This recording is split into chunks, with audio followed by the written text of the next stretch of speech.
He leaned in, smiling, just loud enough for everyone to hear, reminding the room that she used to be his wife, and now she served drinks. Glasses rattled in her hands. The crowd watched, and he thought he was untouchable. What he didn't know was that the man standing behind her owned the room and was about to end him. If this story pulled you in, make sure to hit that subscribe button so you never miss what's coming next. I've got another unforgettable story dropping tomorrow, and while you're here, jump into the comments and tell me where you're watching from. I love seeing our community from all around the world. Alright, let's get back into it. 5 years. For 5 years, Jeannie Clement had rebuilt herself from nothing. Survival by brutal survival. Over the ashes Nicholas had left behind. But one night at an exclusive alumni reunion in the very hotel where she now worked, he tried to burn her down again. He stood before their former classmates in his tailored tuxedo, his voice soaked in false concern, painting her as a cautionary tale, a discarded wife who'd fallen as far as ambition could drop. He thought he had her cornered, shamed, and silenced. He thought the room belonged to him. He never imagined the man who owned it had been watching every move he made. The assignment notice had been sitting in her employee locker for 2 weeks. A single printed sheet clipped to the weekend schedule. Platinum Ballroom, Street Laurent Alumni Gala. Full service required. Jeanne Clement, no, she was only Jeanne now. Stripped even of the surname she'd once shared with him, had stared at those words until they blurred. Her fingers had traced the edges of the paper, creased from being folded and unfolded too many times, a familiar tightness building in her chest. It wasn't the reunion itself that made her hands shake.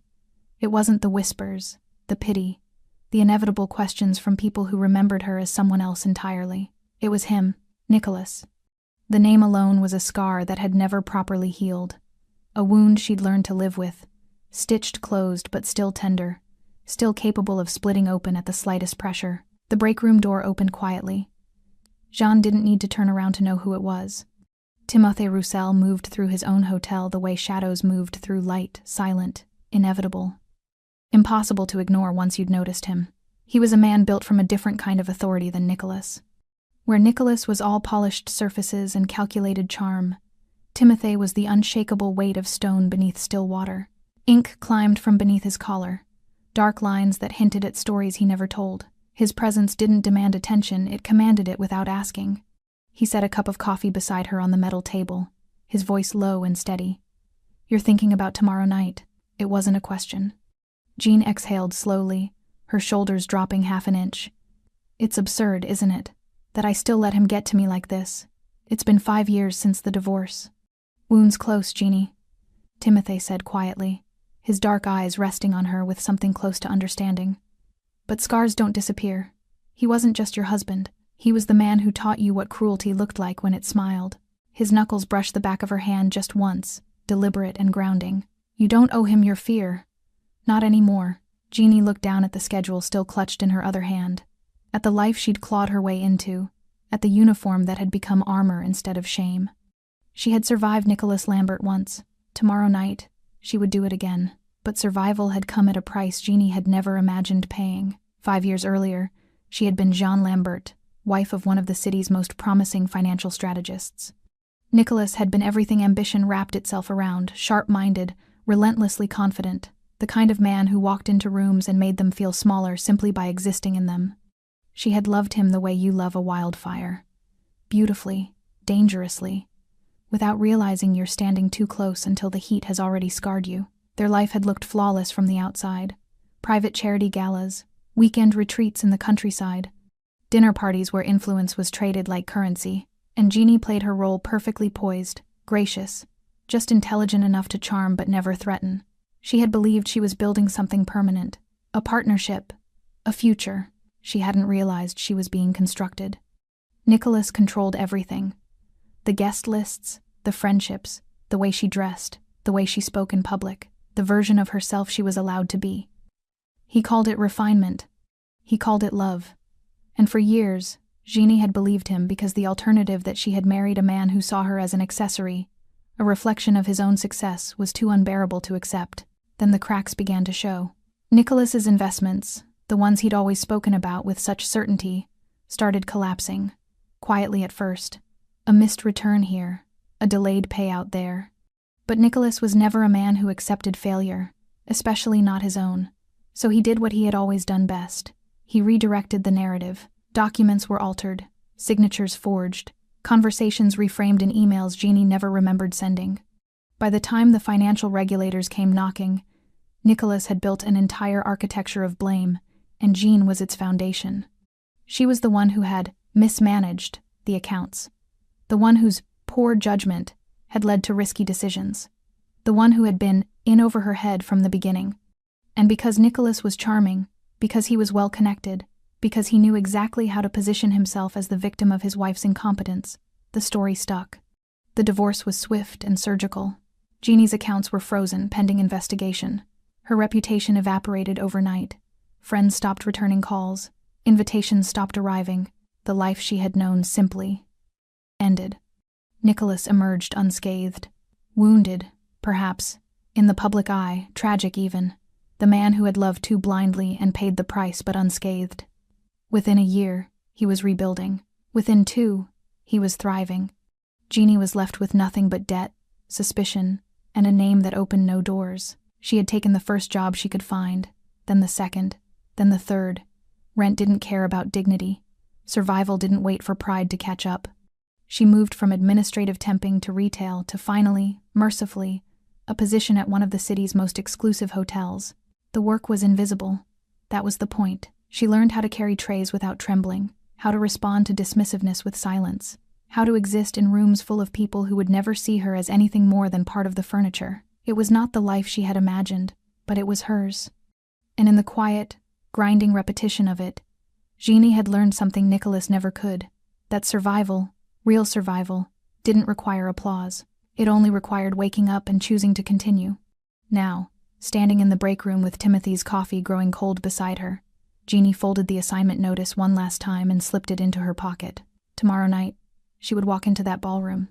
She would see Nicholas again, and she would endure. Nicholas Lambert had always known how to make an entrance. Tonight was no different. The Street Laurent Alumni Gala was in full swing by the time he arrived, fashionably late in the way that only the truly confident could afford to be. The platinum ballroom shimmered with golden light from the crystal chandeliers overhead, casting warm halos across marble floors and silk-draped tables. Laughter rolled through the space like champagne bubbles, expensive, effervescent, empty. Nicholas paused just inside the double doors, letting the moment settle around him. He wore his tuxedo the way other men wore armor, perfectly tailored, midnight black with satin lapels that caught the light just so. His dark hair was swept back with deliberate casualness, a few strands falling artfully across his forehead. Even his stubble looked calculated, the kind of grooming that whispered effortless while costing a fortune to maintain. He smiled wide, bright, absolutely certain of his welcome, and the room responded exactly as he'd known it would. "Nicholas! My God, is that really you? Lambert! Get over here, you bastard! Looking good, man. Really good." They swarmed him within seconds. Old classmates, former teammates, people whose names he'd half forgotten but whose admiration he'd never doubted. Handshakes turned into backslaps. Backslaps turned into embraces. Someone thrust a glass of scotch into his hand, and Nicholas accepted it with the ease of a man who had never questioned whether he deserved good things, because he had won. 5 years after the divorce, 5 years after the scandal that should have buried him, Nicholas Lambert had done what he always did. He had climbed. New investors, new ventures, a penthouse in the financial district with floor-to-ceiling windows that framed the city like a conquest. He'd rebuilt his reputation brick by polished brick, and tonight, standing in this ballroom surrounded by people who remembered him only as successful, he was the living proof that resilience, his kind of resilience, always paid off. "Still can't believe you pulled off the Singapore deal," someone said, clapping him on the shoulder. "That was ballsy, even for you." Nicholas grinned, swirling his scotch. "Fortune favors the bold, my friend. Always has." What he didn't say, what he never said, was how many people he'd stepped on to get there, how many contracts he'd manipulated, how many partnerships he'd quietly sabotaged, how many times he'd redirected blame when his own decisions went south. Winners didn't apologize. Winners rewrote history. And Nicholas Lambert was very good at winning. He moved through the ballroom like a king, surveying his territory, stopping at every cluster of conversation, collecting admiration like taxes. They asked about his business, his travels, his life.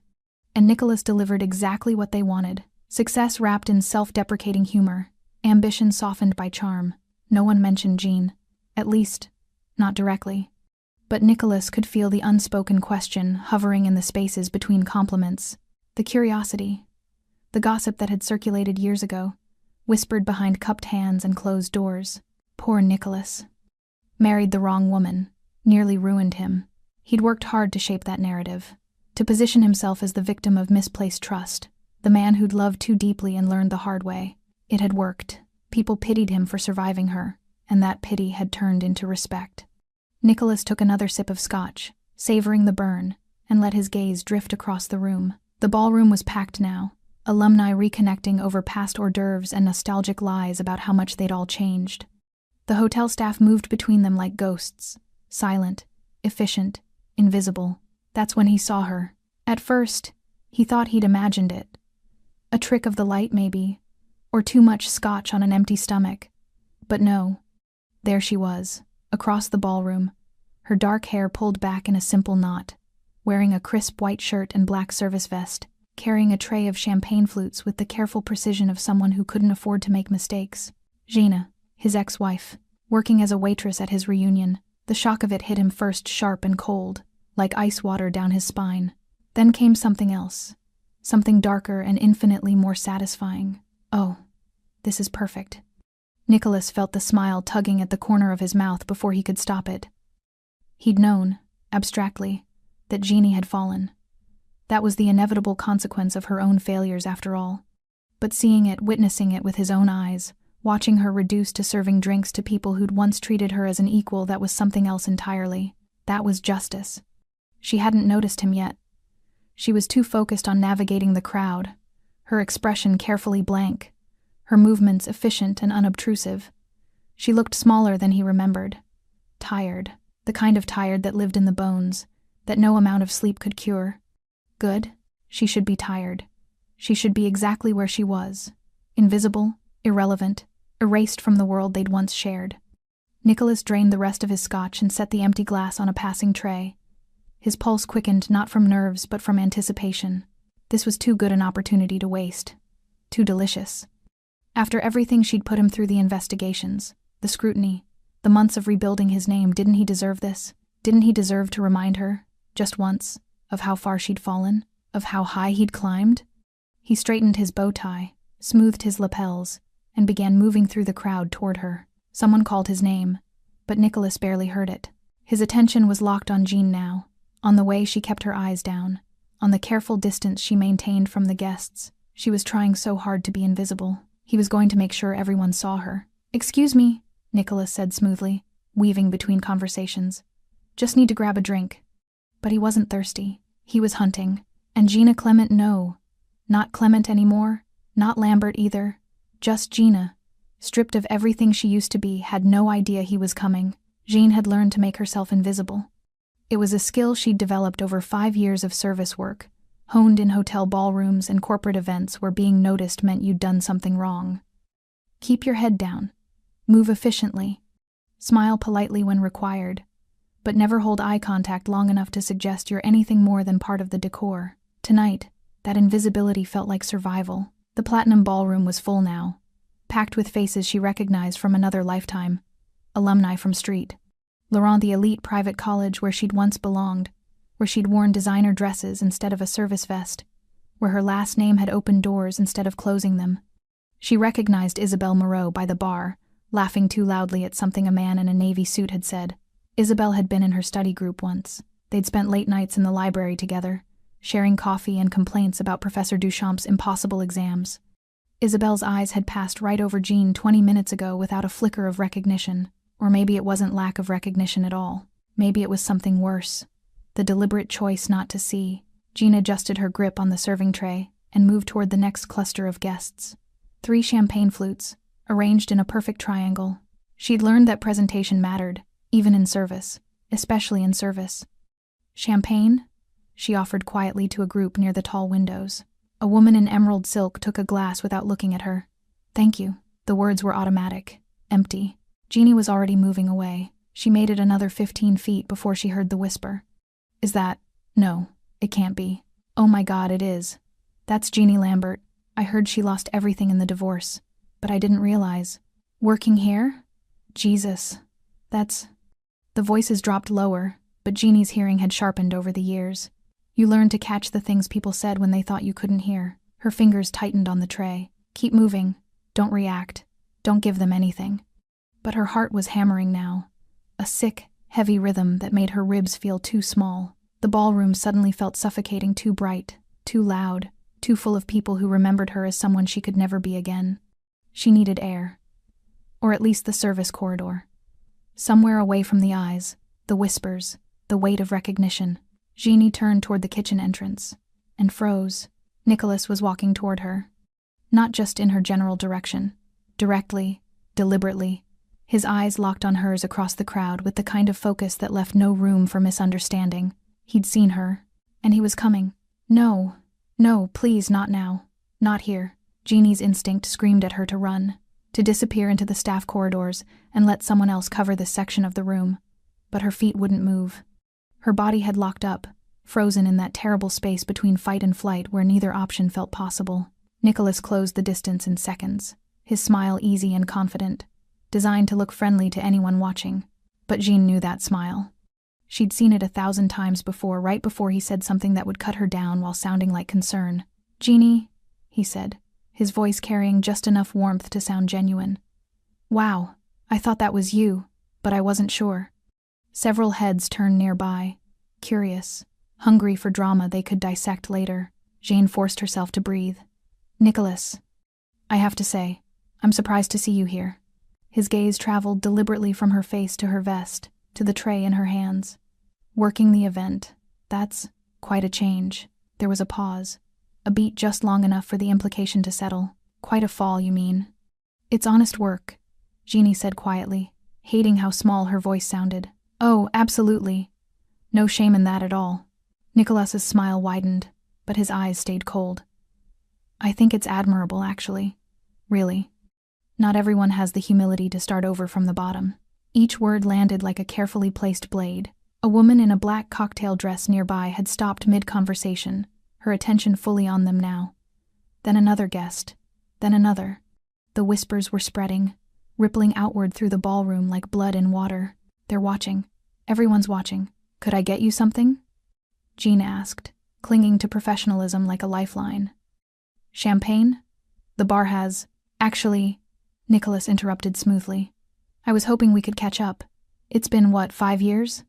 You look—" He paused, his gaze traveling over her again with theatrical consideration. "Different."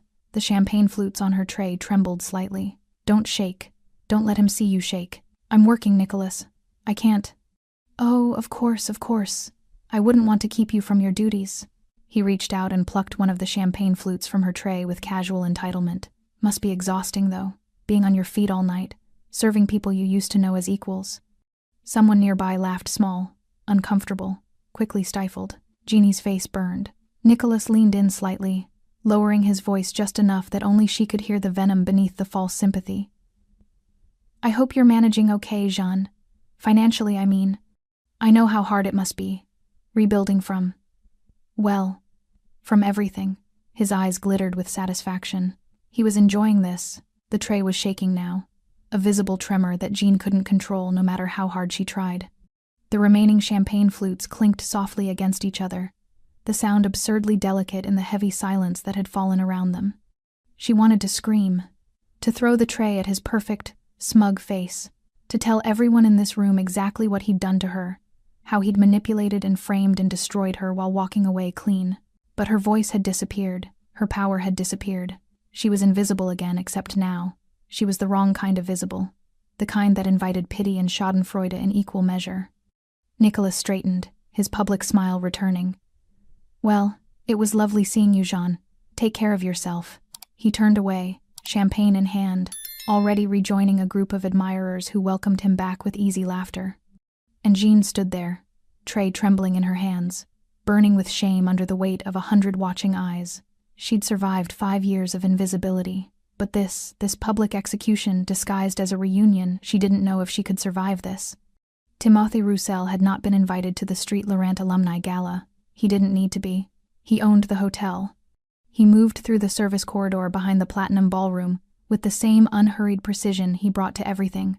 Silent footsteps on polished tile, dark eyes absorbing details most people would miss. The kitchen staff nodded as he passed, respectful but not surprised.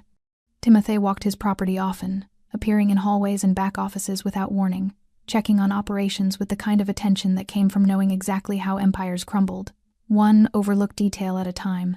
Tonight, though, he wasn't inspecting inventory or reviewing staffing schedules. Tonight, he was looking for someone. He'd noticed her 3 weeks ago, though noticed wasn't quite the right word. You noticed weather, you noticed traffic. What had happened 3 weeks ago was something else entirely. Timothy had been leaving through the service entrance near the loading docks late, past midnight. After a meeting that had required his particular kind of persuasion, he'd been distracted, his mind still running calculations on debts owed and lessons that needed teaching, when he'd heard the voice. Quiet, firm, unafraid. Hey, leave him alone. Timothy had stopped, one hand on the door, and looked back. A woman in a hotel uniform stood between 2 of his kitchen staff and 3 men who had clearly been drinking somewhere less reputable than his bar. The men were bigger, louder, aggressive in that stupid way alcohol made people aggressive. They'd been harassing the younger staff members, cornering them near the dumpsters, making threats that were probably empty but dangerous nonetheless. The woman Jean, he'd learned later, had stepped directly into the confrontation without hesitation. No backup, no weapon, just her voice and a conviction that seemed to come from somewhere deeper than common sense. "This is private property," she'd said, her tone steady despite the tremor in her hands. "You need to leave.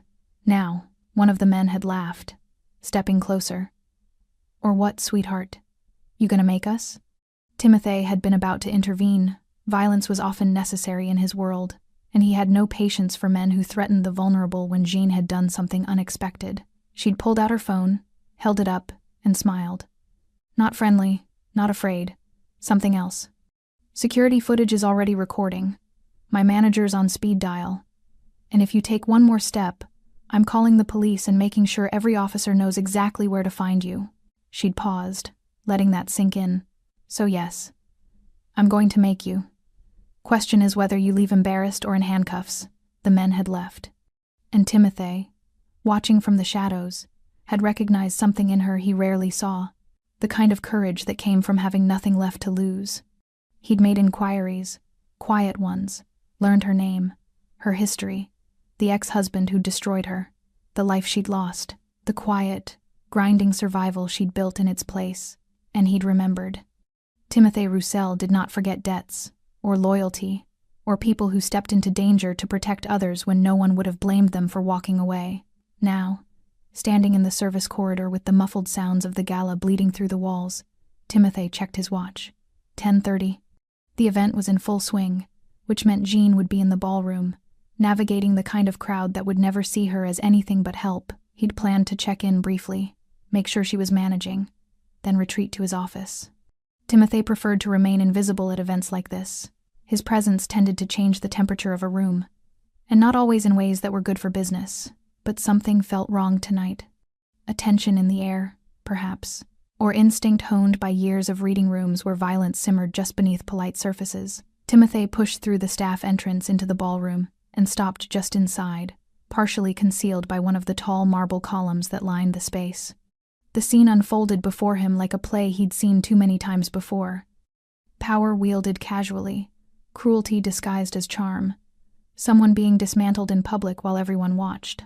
And there, at the center of it, was Jeannie. She stood frozen near the windows, her serving tray trembling visibly in her hands, champagne flutes clinking against each other in a rhythm that matched her breathing fast, shallow, barely controlled.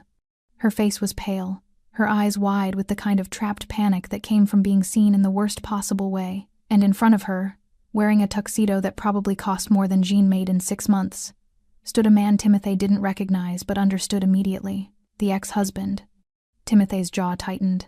The man was speaking too quietly for Timothy to hear from this distance, but the body language told him everything.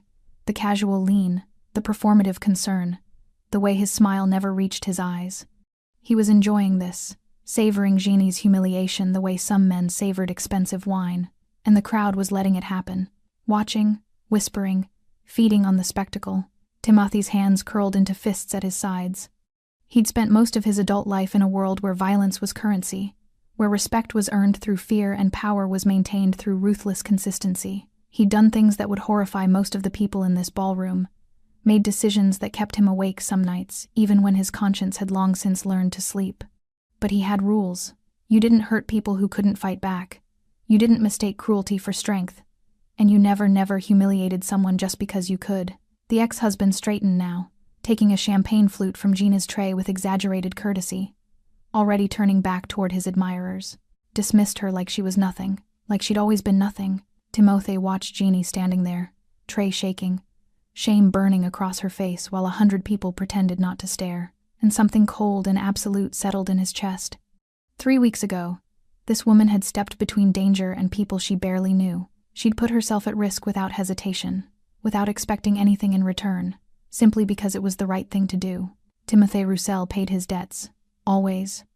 He straightened his cuffs, black shirt, no tie, the kind of deliberate casualness that announced he didn't need formal wear to command a room, and began moving through the crowd, not quickly, not dramatically, just deliberately. Conversation quieted in his wake. Not because people recognized him, most didn't, but because some part of the human brain recognized predators even when they moved like prey. Timothy's eyes never left the ex-husband's back.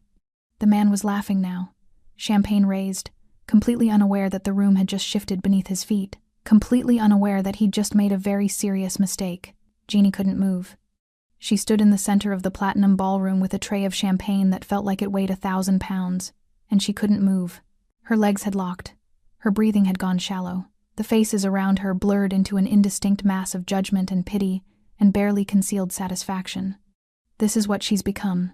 This is how far she fell. Nicholas's laughter carried across the room, rich, easy, the sound of a man who'd never known real consequence. He'd rejoined his circle of admirers near the bar, already recounting some story that had them hanging on his every word. He'd forgotten her already, dismissed her like she was a minor inconvenience, a brief detour in an otherwise perfect evening, just like he'd always done, 7 years earlier. The memory hit without warning, sharp and vivid, pulling Jean backward through time with the force of a riptide. She'd been sitting in their penthouse apartment, his penthouse, though he'd always said ours, staring at a bank statement that didn't make sense. Accounts she didn't recognize. Transfers she'd never authorized. Her name signed to documents she'd never seen. Nicholas? She'd found him in his office, surrounded by monitors displaying stock tickers and financial data she'd never fully understood. Can you explain these transactions? There's money moving through accounts under my name, and I don't. It's nothing, Jean. He hadn't looked up from his screens. Just restructuring some assets. Tax optimization. You don't need to worry about it, but my signature is on. I said don't worry about it. His voice had sharpened just enough to make her flinch, then softer, the tone he used when he wanted to seem reasonable. You trust me, don't you? I'm protecting us, protecting our future. She'd wanted to trust him. God. She'd wanted so badly to believe that the man she'd married was acting in their best interest, that her instincts were wrong, that she was being paranoid, so she'd nodded, apologized for questioning him, gone back to being the perfect wife. And Nicholas had smiled. 3 months later, the regulatory investigators had shown up at their door at 7 a.m. Jeannie had answered in her robe, coffee still brewing in the kitchen, completely unprepared for the way her life was about to detonate. Jean Lambert. We have some questions regarding financial irregularities in several investment accounts registered under your name. She'd looked to Nicholas, confused, waiting for him to explain, to fix this obvious misunderstanding. But Nicholas had looked surprised, concerned, and when he spoke, his voice carried a tremor she'd never heard before. Jeannie, what did you do? The floor had dropped out from under her. 1 month after that, the divorce papers had arrived via courier, clean, efficient, accompanied by a letter from Nicholas's attorney, explaining that while Mr. Lambert sympathized with his wife's regrettable choices, he could not allow her financial mismanagement to further damage his professional reputation. The letter suggested strongly that Jean accept the settlement offer without contest. Fighting would only prolong the investigation, increase legal costs she couldn't afford, and potentially result in criminal charges. Translation. Sign, disappear, and consider yourself lucky he wasn't pressing charges himself. Jean had read that letter 17 times, searching for some crack in the narrative, some piece of evidence that would prove what she knew in her bones, that Nicholas had set her up, systematically, deliberately, that he'd used her trust as a weapon, her signature as a shield, Her name as a convenient place to dump his own failures. But she had no proof, no allies, no resources to fight a man who'd spent years building exactly this kind of exit strategy. So she'd signed, and watched everything burn. Present, the ballroom snapped back into focus with brutal clarity.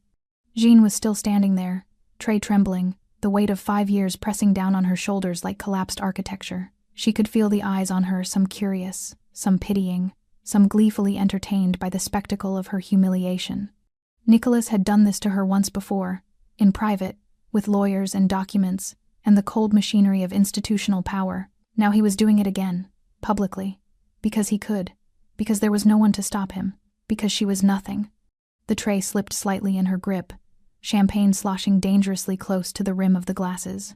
Move. Just move. Get to the kitchen. Disappear. But her body wouldn't cooperate. Shock had frozen her in place, turned her into a statue of her own shame while the entire room bore witness. Poor thing, someone murmured nearby. I heard she lost everything. Well, you make your choices, don't you? I always thought there was something off about her. Too quiet. Too, I don't know, guilty. The words burrowed under Jeannie's skin like parasites. They believe him. They all believe him. Of course they did. Nicholas was successful, charming, convincing. And Jean? Jean was the cautionary tale. The woman who'd reached too high, married too ambitiously, and paid the price for her presumption. That's what happened when you let a man rewrite history. When you let him control the narrative. The truth became irrelevant. Only the story mattered. And Nicholas had always been exceptional at telling stories. Across the ballroom, Nicholas raised his champagne glass. Her champagne, the one he'd taken from her tray like it was his right and someone proposed a toast.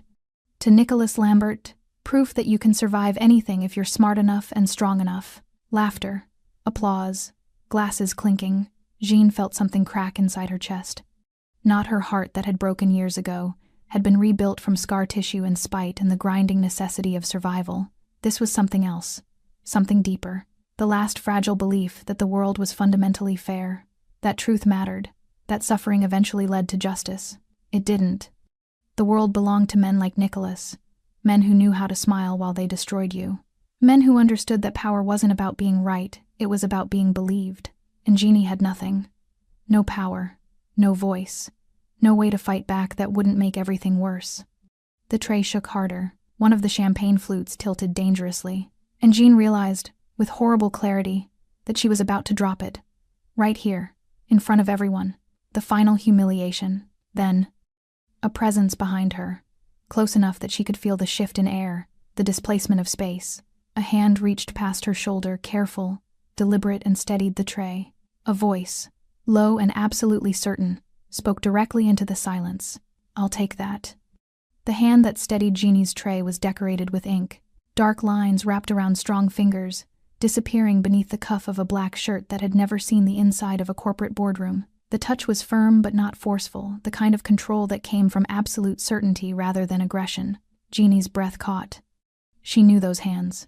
She'd seen them 3 weeks ago, sliding a €50 tip across the bar with a quiet, "Thank you," after she'd defended his staff. She'd seen them again last week, signing her paycheck in the administrative office, where he sometimes worked late into the night. Timothy Roussel, her employer, the owner of this hotel. And if the whispers in the kitchen were even half true, a man whose influence extended far beyond luxury accommodations and 5-star service.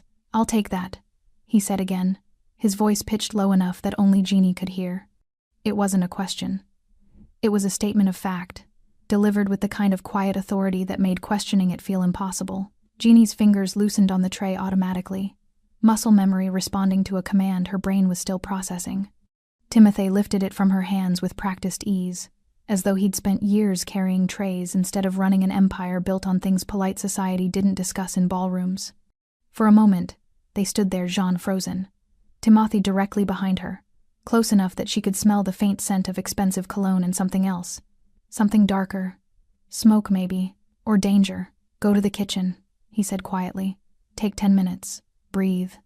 "I can't, I have to." Jean. Her name in his mouth sounded different than it did in Nicholas's.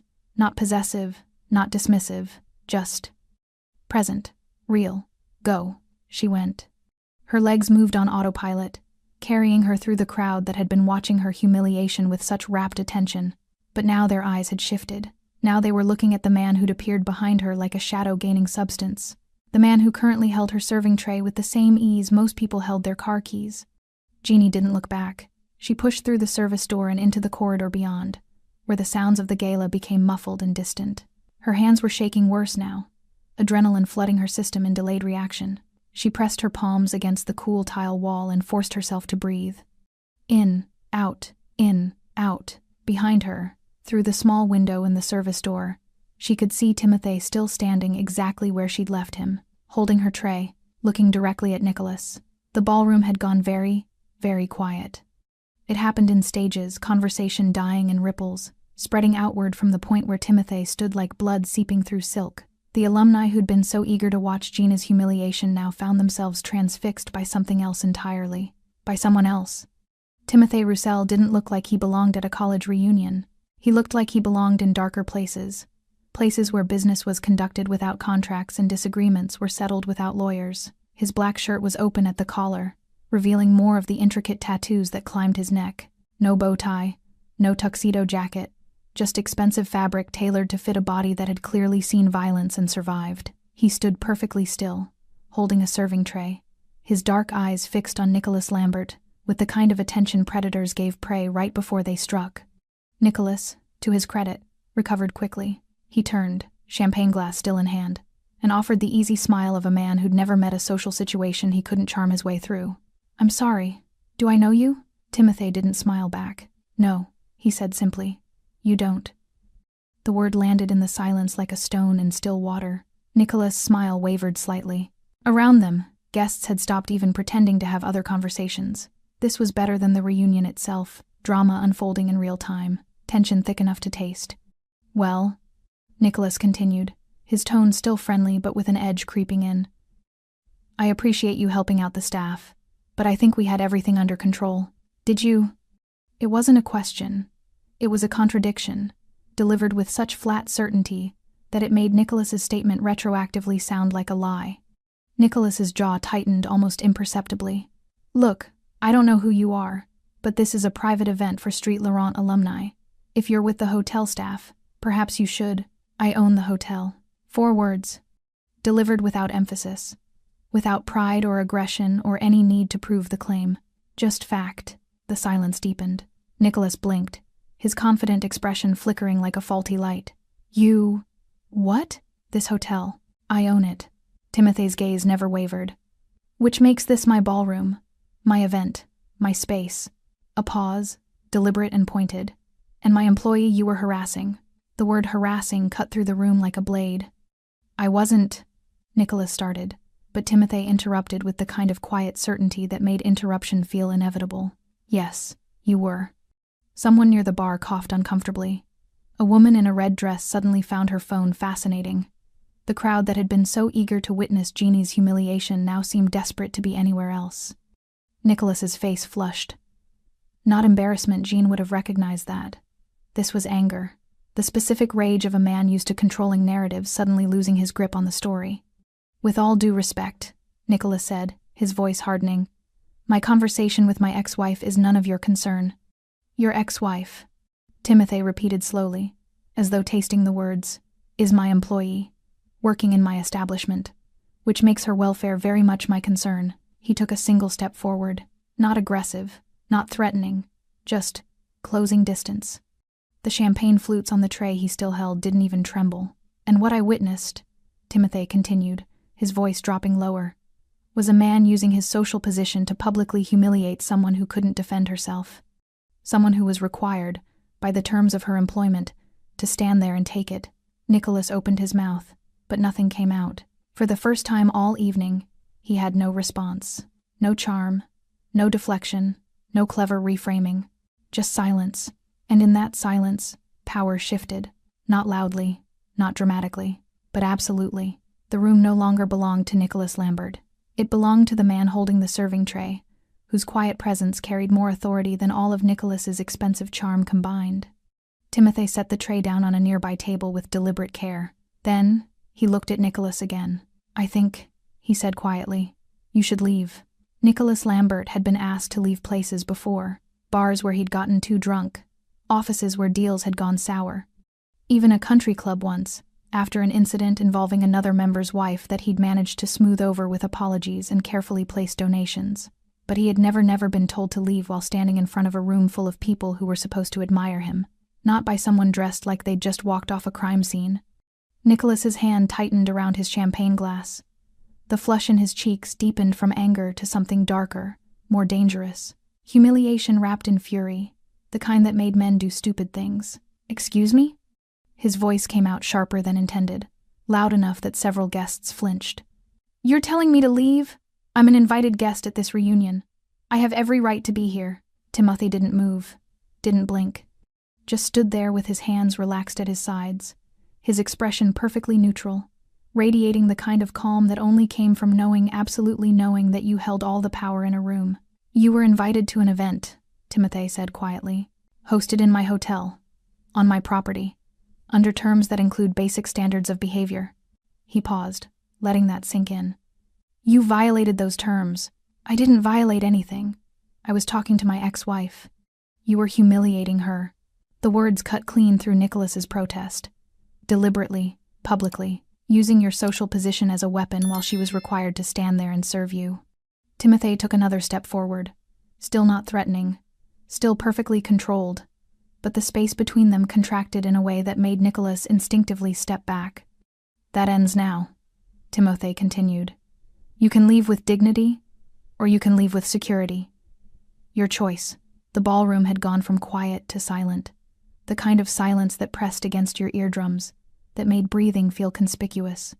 Every single person in the room was watching this unfold like a car crash in slow motion, horrified, fascinated, unable to look away. Nicolas looked around desperately, searching for support, for someone to validate his version of reality. His eyes landed on a cluster of former classmates near the windows. "Gerard, tell him this is absurd, right? I was just catching up with Jeannie. There's no law against talking to your ex-wife." But Gerard had suddenly become very interested in his shoes. The woman next to him, Isabel, who'd been laughing at Nicholas's jokes 20 minutes ago, had her phone out, pretending to check messages. No one met his eyes. "They're not going to help you," Jeannie thought from her position behind the service door, watching through the small window. "They never do. Not when there's risk involved. Not when helping you might cost them something." She'd learned that lesson 5 years ago, watching her entire social circle evaporate the moment Nicholas's narrative made her toxic. People didn't stand up for the disgraced. They barely acknowledged them. But now the roles had reversed. Now Nicholas was the one being publicly dismantled, and the crowd that had enabled his cruelty 20 minutes ago was already distancing themselves, already rewriting the evening's events in their minds so they wouldn't be complicit. Nicholas turned back to Timothy, and something desperate flashed in his eyes. The look of a man realizing he'd badly miscalculated. "Do you have any idea who I am?" he demanded, voice rising. "I'm a senior partner at Chevalier Investments. I manage portfolios worth hundreds of millions. You can't just—" "I can." Timothy's voice remained level, unimpressed. "This is private property. I'm the owner. And you're trespassing. This is insane. Someone get the event coordinator. The event coordinator works for me," Timothy said simply, "as does every person in this hotel. And right now they're all receiving the same instruction. Nicolas Lambert is no longer welcome on these premises." He pulled his phone from his pocket with unhurried precision and typed something quickly. Within seconds, Jeannie saw movement at the ballroom's far entrance. 2 security guards, broad-shouldered, professional, wearing the hotel's signature black uniforms, positioned themselves just inside the doors. Not moving forward, not making a scene, just present, a reminder that Timothy's words carried weight beyond social courtesy. Nicholas saw them too. His face went from flushed to pale, anger draining into something closer to panic. "You're making a mistake," he said, but the confidence had leaked out of his voice. "You don't know who you're dealing with. I have connections. Lawyers. I could make things very difficult for Mr. Lambert." Timothy's voice dropped even lower, barely above a whisper, but somehow it carried through the entire ballroom with perfect clarity. "I know exactly who I'm dealing with. A man who destroys people weaker than himself and calls it ambition. A man who frames his ex-wife for his own financial crimes and walks away clean." He paused, his dark eyes boring into Nicholas with surgical precision. "A man who mistakes cruelty for power because he's never encountered the real thing." The air left Nicholas's lungs. "He knows. The realization hit Jeannie like a physical blow. Timothy knows what Nicholas did. I've seen your type before, Timothy continued, his voice carrying the weight of absolute certainty. Men who think money makes them untouchable, who believe the right suit and the right smile can erase any sin. His expression didn't change, but something cold and final entered his eyes. You're wrong. Nicholas opened his mouth, closed it, opened it again. No words came. For the first time in perhaps his entire adult life, Nicholas Lambert had nothing to say. No deflection, no charm, no clever reframing that would let him regain control of the narrative. He'd been stripped of his primary weapon, his voice, and left standing in front of 100 witnesses with absolutely no power left to wield. Timothy gestured subtly toward the exit. The security guards straightened. Ready. Leave, Timothy said quietly. Now. It wasn't a request. It was a fact being delivered in advance. Nicholas would leave. The only question was how much dignity he'd have left when he did. He looked around one last time at the former classmates who wouldn't meet his eyes, at the ballroom where he'd been the star of the evening 30 minutes ago, at the ruins of his perfect reunion. Then he set his champagne glass down on the nearest table with a hand that shook just slightly, and walked toward the exit.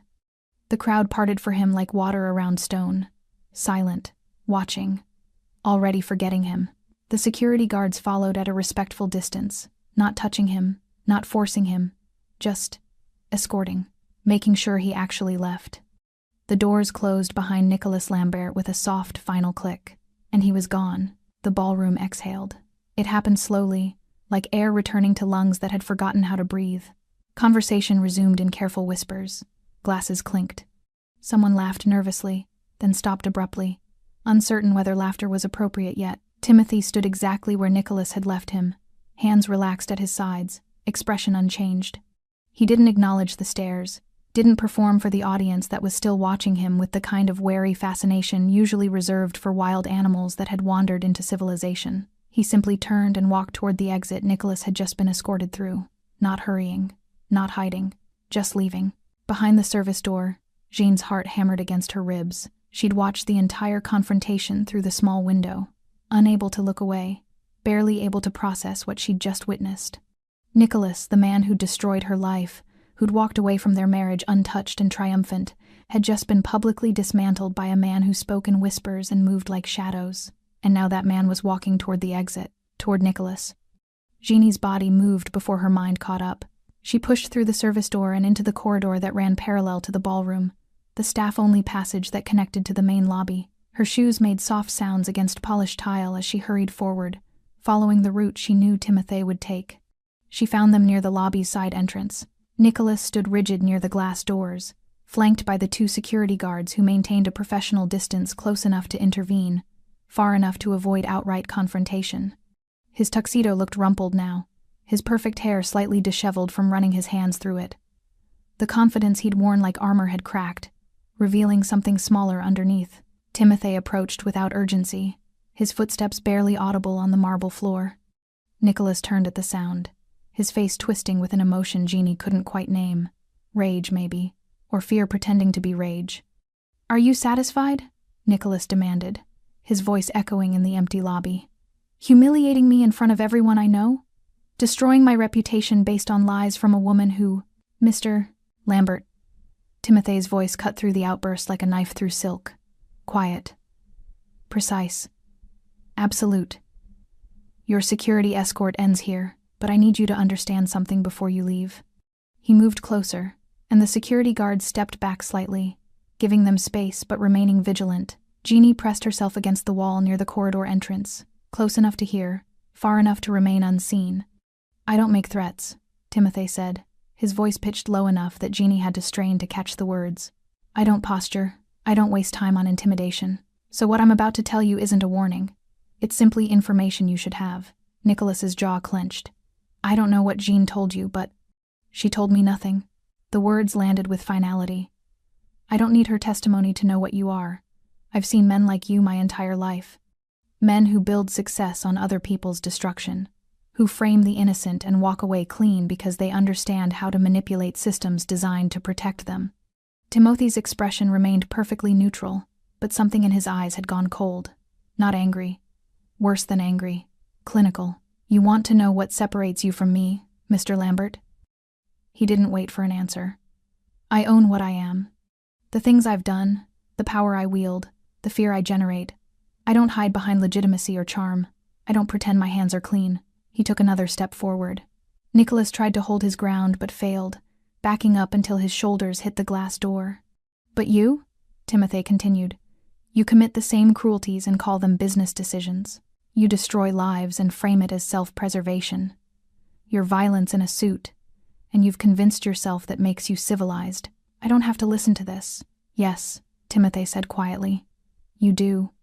The security guards shifted slightly, a subtle reminder of their presence. Nicholas's face had gone pale now, the flush of anger replaced by something closer to genuine fear. Your investments with Chevalier, Timothy said, his tone conversational now, almost casual. The Singapore deal you've been so proud of, the venture capital fund you're launching next quarter. They all depend on relationships, trust, perception. He paused, letting Nicholas process the implications. Those things are more fragile than you realize. One conversation with the right person, one audit that asks the right questions, one journalist who decides your success story deserves closer examination. Timothy's gaze never wavered. Your empire isn't as stable as you think it is. Are you threatening me? Nicholas's voice cracked slightly. No. Timothy's response was immediate, certain. I'm educating you. There's a difference. He reached into his jacket pocket and produced a business card, plain, cream-colored, with only a phone number printed on it. No name, no title, just digits. He held it out to Nicholas, who took it automatically, his hands trembling slightly. That's a private investigator, Timothy said. Someone who specializes in financial crimes. Someone very, very good at finding irregularities in investment portfolios. Especially irregularities that involve fraudulent signatures and misattributed liability. Nicholas's face went from pale to gray. I haven't hired him, Timothy continued. Yet. Whether I do, depends entirely on your choices from this moment forward. What do you want? The question came out barely above a whisper. I want you to understand that the woman you humiliated tonight, the woman you framed, bankrupted, and erased, is not as alone as you thought she was. Timothy's voice dropped even lower. I want you to understand that there are people who remember loyalty, who pay debts, who don't forget when someone protects the vulnerable. He stepped back, creating distance again.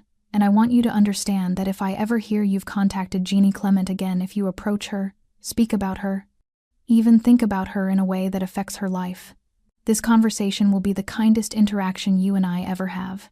The lobby was silent, except for the distant sound of the gala continuing in the ballroom. Nicholas stared at the business card in his hand like it was a grenade with the pin pulled. There's no law against talking to my ex-wife, he said, but the defiance had drained from his voice, leaving only hollow repetition. You're right, Timothy agreed. There's no law. But laws aren't the only thing that governs behavior, Mr. Lambert. Sometimes it's simply understanding who has power and who doesn't. He gestured toward the door. Leave now. Drive carefully. Go home and consider whether your pride is worth what it might cost you. Nicholas looked like he wanted to say something to salvage some scrap of dignity, to issue his own threats, to reassert control over a situation that had thoroughly escaped him. But he didn't. He just turned, pushed through the glass doors, and walked into the night. The security guards waited until he'd crossed the parking circle and disappeared into the darkness before nodding to Timothy and returning to their posts. Timothy stood alone in the lobby for a long moment, his expression unreadable. Then, without turning around, he spoke. You can come out now, Jeannie. Jeannie's breath caught. She stepped out from the corridor, her uniform feeling suddenly too tight, her hands still trembling from adrenaline and shock and something else she couldn't name. Timothy turned to face her, his dark eyes finding hers across the marble expanse. I told you to take 10 minutes, he said quietly. That was barely 5. Jeannie opened her mouth to apologize, to explain, to thank him. She didn't even know where to start. But Timothy raised a hand, stopping her. Don't, he said simply. You don't owe me gratitude. I did what should have been done 5 years ago. He walked toward her slowly, stopping a respectful distance away. The question is, he continued, his voice gentle now, what do you want to do? Jeannie blinked. I don't understand. The ballroom is still full of people who watched him humiliate you, people who remember you as his victim. Timothy's gaze held hers steadily. You can go home right now, end your shift, let someone else finish the evening. Or, he paused. You can go back in there. Jean stared at Timothy like he'd just suggested she walk back into a burning building. Go back? Her voice came out strangled. After what just happened? Yes. The single word carried no judgment, no pressure, just possibility. Jeannie shook her head, wrapping her arms around herself. I can't. They all saw. Everyone watched him tear me apart. They watched me stand there like a victim, like someone who couldn't even defend herself. They watched you survive, Timothy corrected quietly. There's a difference. That's not how they'll remember it. Then change the memory. Jeannie's eyes snapped to his. What? Timothy moved closer, his voice dropping to that low, steady tone that somehow made impossible things sound reasonable. Right now, those people think they know your story. They think they watched the final act the disgraced wife brought low, the powerful ex-husband victorious, the dramatic reversal when someone unexpected intervened. He paused. But they're wrong. That wasn't the final act. You are. The words hit Jeannie like a physical impact. Timothy's expression remained calm, but intensity burned behind his eyes. I can remove people who hurt you. I can threaten consequences. I can protect you from future harm, but I can't give you back what he took from you 5 years ago. He let that settle before continuing. Only you can do that. By walking back into that room. By standing in front of people who think they know what happened, and telling them the truth. Jeannie's throat tightened. They won't believe me. They didn't believe me 5 years ago when it mattered. Why would they believe me now? Because 5 years ago, Nicholas controlled the narrative. He had lawyers, resources, social capital. You had nothing. Timothy's gaze held hers steadily. But tonight, I just removed his power in front of 100 witnesses. I just proved that he's not untouchable, that his version of events isn't the only one that matters. He gestured back toward the ballroom. Right now, those people are confused, uncertain. The story they thought they knew just got complicated, which means they're actually capable of listening, maybe for the first time. Jean felt tears burning behind her eyes. I don't know if I can. You can, Timothy said simply. I've seen you face down drunk men threatening my staff. I've watched you work double shifts without complaint. I've seen you survive 5 years of a life you never deserved. His voice softened. You're stronger than you think, Jean Clement. You always have been. The tears spilled over. Jean pressed her palms against her eyes, trying to contain the flood of emotion that had been building all evening, all 5 years, really. Shame and rage and grief and something else. Something that felt dangerously close to hope. What if I can't find the words? She whispered. You will. What if they don't care? Some won't.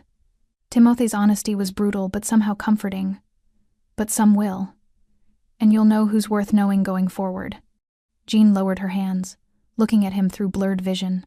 This man who barely knew her, who owed her nothing, who'd just defended her anyway because it was right. Why are you doing this? She asked. Really? Timothy was quiet for a long moment. Because 3 weeks ago, you stepped between danger and people you barely knew, he said finally. You didn't have to. You gained nothing from it. You just did it because someone needed to. He held her gaze. Tonight someone needs to speak, and I think it should be you. Jeannie walked back into the platinum ballroom, with her heart in her throat and her hands clenched at her sides. The gala had resumed, but the atmosphere had changed. Conversations were quieter now, more careful. People kept glancing toward the exit Nicholas had been escorted through, then at each other, processing what they'd witnessed. When Jean entered, heads turned. Not with pity this time, with curiosity, uncertainty, the desperate human need to understand what had just happened. Jeannie moved toward the center of the room, her legs shaking but carrying her forward anyway. She passed the spot where she'd stood, frozen with her trembling tray. Past the table where Nicholas had dismissed her like she was nothing. Someone near the bar whispered something. Another person shushed them. The room gradually quieted. Jeannie stopped in the open space near the dance floor. The chandeliers cast golden light across marble and silk, across faces she'd known in another life. Her voice, when it came, was smaller than she wanted. But it was hers. My name is Jeannie Clement. More heads turned. The remaining conversations died.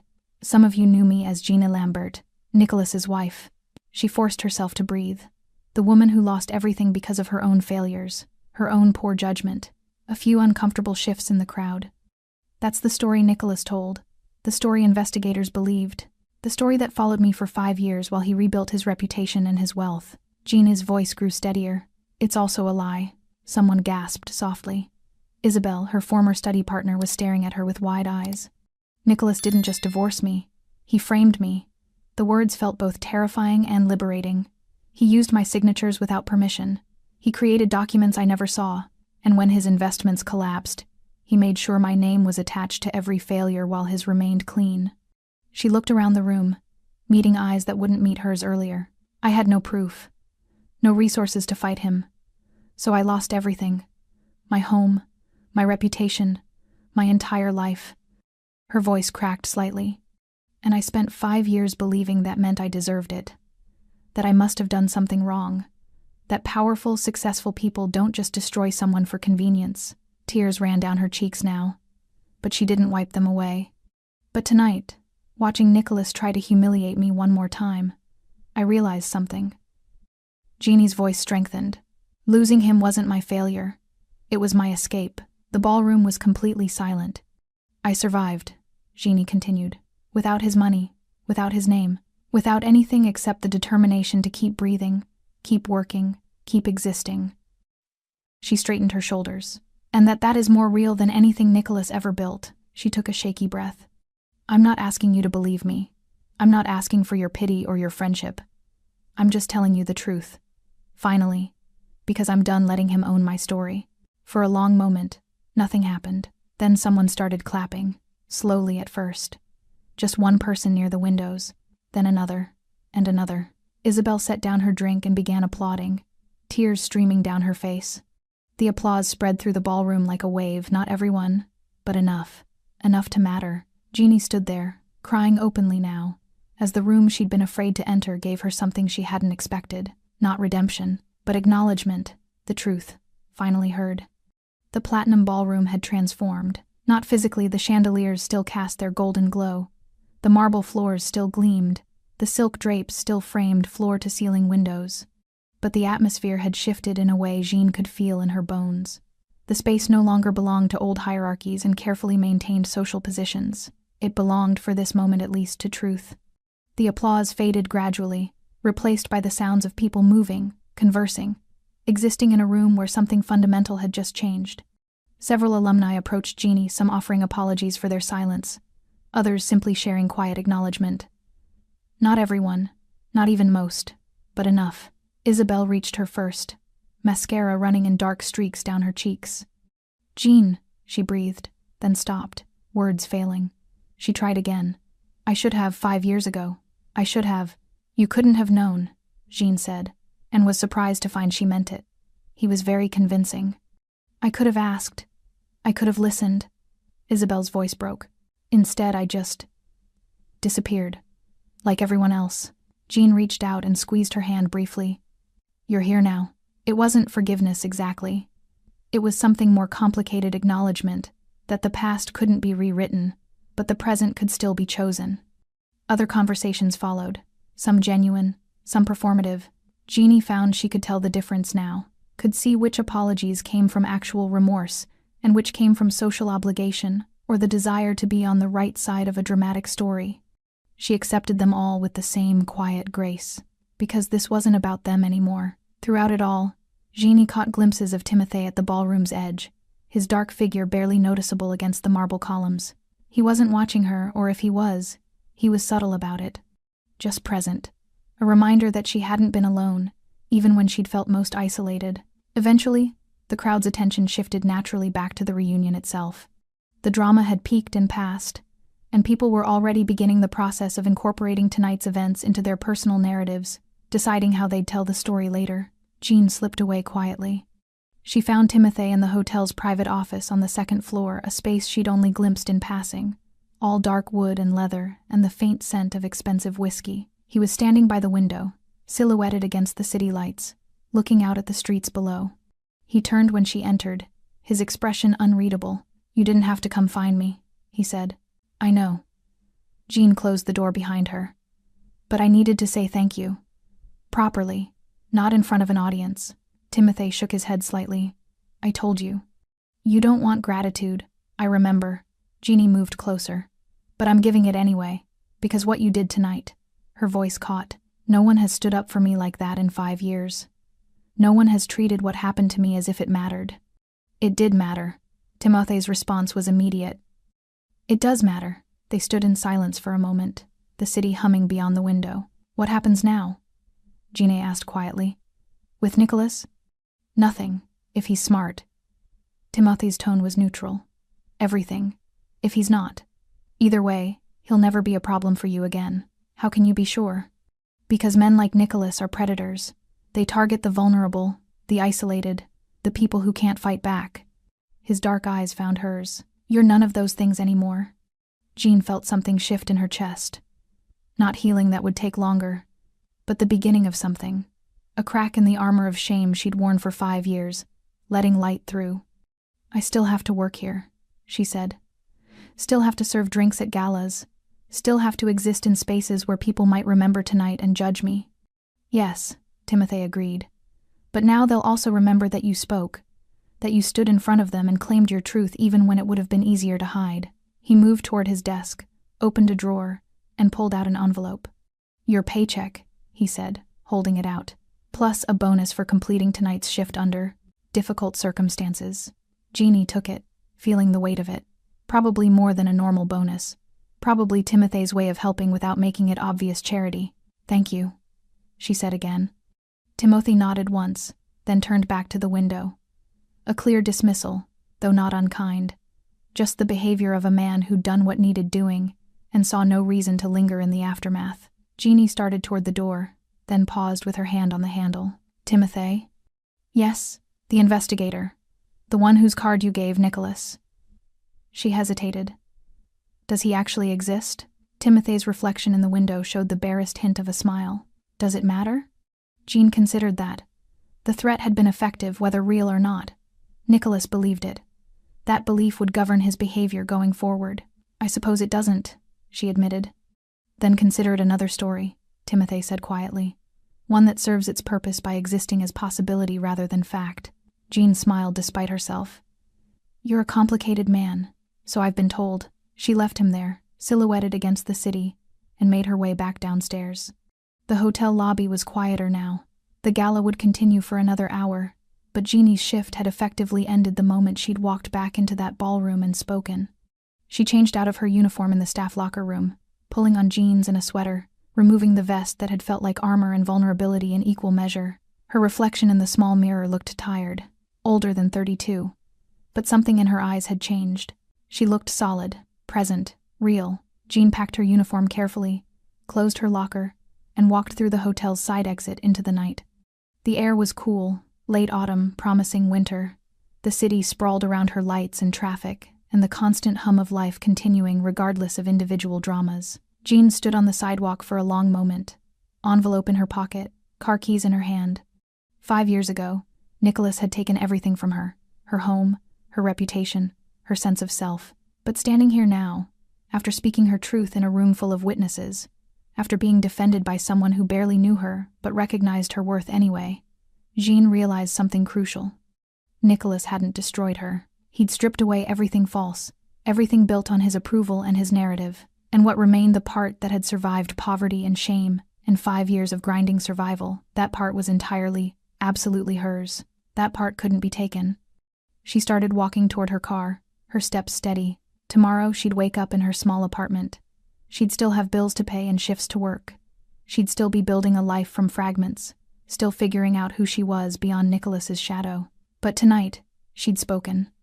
Tonight, she'd stood in front of her past and refused to let it define her future.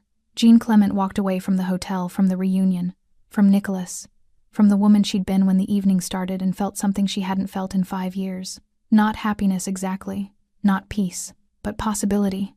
The future, open and uncertain and entirely her own. She got in her car, started the engine, and drove home, whole. Thanks for staying with this story right till the final moment. You're the reason these stories come alive. If you're ready for another powerful journey, just tap the next video on your screen. And before you go, leave a quick comment and rate this story from 1 to 10. I'm excited to see your thoughts and connect with you down there.